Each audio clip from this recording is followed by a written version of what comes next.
안녕하십니까. 대한민국 1호 도시생 큐레이터 최강훈입니다. 오늘 여러분들께 읽어드릴 소식은요, 총 3가지 소식을 가지고 왔습니다. 내일은 또 여러분들 대통령 선거이니까요, 모두 다 소중한 한 표, 여러분들이 또 여러분들 지지하시는 후보님께 이렇게 꼭 투표하시는 날이 되셨으면 좋겠습니다. 어쨌든 도시재생 읽어주는 오빠 도시재생 큐레이터는 오늘 여러분들 소식을 꾸준히 변함없이 읽어드리도록 하겠습니다. 첫 번째 소식은요, 통영시 소식입니다. 통영시 도천지구에서 도시재생대학 심화과정 2022년 수강생을 모집한다고 합니다. 3월 15일부터 4월 14일까지 진행되는 이 프로그램은요, 총 30명을 대상으로 진행을 한다고 합니다. 온라인과 오프라인 모두 접수 가능하고요. 관련된 문의는 도천지구 도시생 현장지원센터로 해주시면 된다고 합니다. 1부와 2부로서 이제 진행이 되는데요. 1부는 도시생에 대한 전반적인 개론에 대한 강의가 총 5회 정도가 진행이 되고 2부에서는 주민공모사업은 실제 문화재생 관련된 콘텐츠가 굉장히 많아요. 제가 이제 강의 때도 말씀을 드리지만 도시재생 사업은 문화, 공간, 그다음에 동네, 지역, 도시 이런 식으로 한 단계씩 발전하는 과정으로서 단계적 발전 모델로 성장해서 도시재생 사업으로 가는 사업이다라고 제가 이제 강의 때 설명을 해드리거든요. 그 중에 이제 문화가 1단계이고, 그래서 주민공모 사업 중에 왜 1단계 문화 사업이 중요한지에 대해서는 제가 추후에 혹시나 기회가 되는 오프라인 상에서는 항상 강의를 해드리니까 그것도 제가 강의로 한번 마련해 드리도록 하겠습니다. 어쨌든 이 주민공모 사업은 이렇게 주민분들이 문화적인 재생들을 테스팅해보고 그런 것들을 공간 재생으로 가는 첫 번째 단계의 실습이다라고 보시면 될 것 같습니다. 여러분들 포스터는요, 제 블로그 사이트에서 만나볼 수 있고요. 도시문화 아카데미나 어반브로를 검색하시면 사이트가 딱 검색이 되니까 들어오셔서 혹시 상세한 포스터를 보시고 싶으신 분들이 있다라고 하면 항상 설명드리지만 이렇게 오셔서 보시면 참고하실 수가 있습니다. 자, 두 번째 소식은요, 당진시 소식입니다. 당진시에서 2022년 당진시 도시재생 주민제한 공모사업 참여자를 모집한다고 합니다. 접수 기간은 3월 11일 금요일 6시까지라고 하고요. 이번 분야에는 총 22개 팀을 지원한다고 합니다. 500에서 1000만 원까지 이렇게 진행이 된다고 하고요. 뭐 계속 설명드리지만 일반 공모와 기획 공모가 나눠서 진행이 된다. 일반 공모는 주제가 없이 내가 제안하는 방식이라면 기획 공모는 주제가 정해져 있어서 그거에 관련된 것들을 타이틀로 주제로서 한다라고 말씀을 드렸습니다. 조금 다른 부분은 여기 같은 경우는 일반 공모가 당직 이동 같은 경우는 800만 원까지 보통 지원이 안 되는데 800만 원까지 지원해 주신다고 하고요. 당직 1동 같은 경우는 평균적으로 지원되는 500만 원이 지원이 된다라고 하니까 참고해 주시면 좋을 것 같습니다.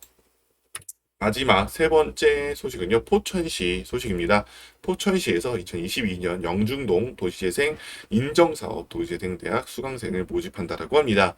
자, 이렇게 이제 인정사업을 처음 들어보시는 분들도 계실 텐데요. 도시재생 사업 듀딜 유형에는 총 5가지가 있고, 사실 이 부분에 대해서 어떤 틈들이 있었어요. 이 시스템에 대해서. 그래서 그 시스템을 채우기 위해서 3가지 신규 사업이 이제 들어왔는데 그 중에 하나가 이제 인정 사업이라고 보시면 될 것 같아요.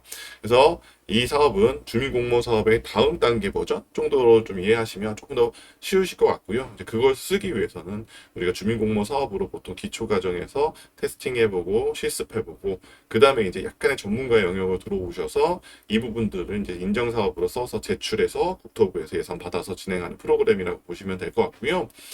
이번 프로그램은 모집 일자는 일단 3월 16일까지라고 되어 있고요. 교육 과정은 3월 4넷째 주부터 5월 넷째 주까지 진행이 된다고 합니다. 지원 자격은 포천 시민 누구나 가능하다라고 하고요. 과정은 총 3가지 과정으로 진행됩니다. 마을 정원사 양성 과정, 지역 특화 밀키트 개발 과정, 마케팅 역량 강화 과정. 이 3가지는 제가 이제 항상 뭐 2019년부터 강조했던 부분 중에 가장 중요한 부분 중에 하나라고 생각이 들고요. 특히나 마을 정원 같은 경우는 선도적으로 가는 지역이 철원의 이제 화지마을과 동해의 사막 가 이 식물 관련된 콘텐츠의 중심이었고 이제 시작점이 됐고 실제로 이제 마을관리 협동조합도 강원도 철원 같은 경우는 이제 설립이 된 사례가 있기 때문에 참고해 보시면 굉장히 좋을 것 같습니다. 왜 그러냐? 코로나 이후에 반려식물 시장이 굉장히 많이 성장을 했고요. 우리가 이제 실제 LG에서 집에서 키울 수 있는 반려식물 이렇게 기계도 개발하고 그게 개발이 된다는 이유는 수요가 그만큼 있기 때문에 대기업에서 하는 것이고 지금 명품 샵이나 아니면 명품 브랜드에서 가장 집중적으로 만드는 옷의 어떤 체계가 뭐가 있냐면 바로 가드닝 룩이라고 해서 가드닝 할 수 있을 때 하는 믿기 편한 옷들이 중심적으로 지금 개발되고 있다는 것만 보더라도 이제 자연들을 어떻게 우리 도시의 공간에 들여나갈 것을 굉장히 많이 고민하는 시대에 우리가 살고 있기 때문에 이런 가정들은 좋은 비즈니스 모델이 되지 않을까라는 생각이 듭니다. 밀키트도 마찬가지인 거죠.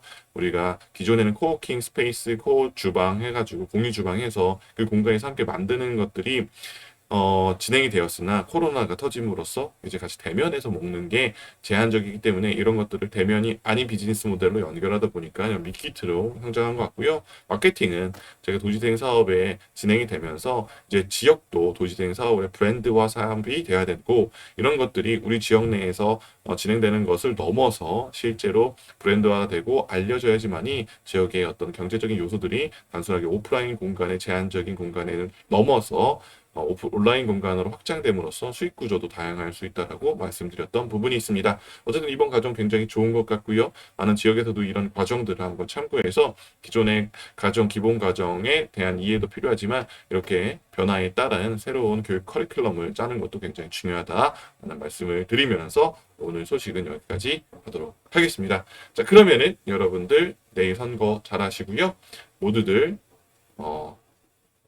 파이팅하는 이번 주 또 되시길 바라겠습니다. 그러면 안녕. 뿅.